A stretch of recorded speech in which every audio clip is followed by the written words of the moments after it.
இந்த போறப்பு தான் நல்லா ருசிச்சு சாப்பிட கிடைச்சது. அத நினைச்சுத்தான் மனோபோலகம் முழுவதும் பருக்குது.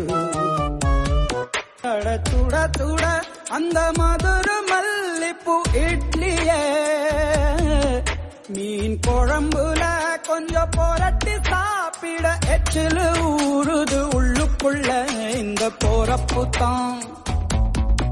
இந்த போறப்பு தான் நல்லா ருசிச்சு சாப்பிட கிடைச்சது. அத நினைச்சுத்தான் மனோபோலகம் முழுவதும் பருக்குது. சுட சுட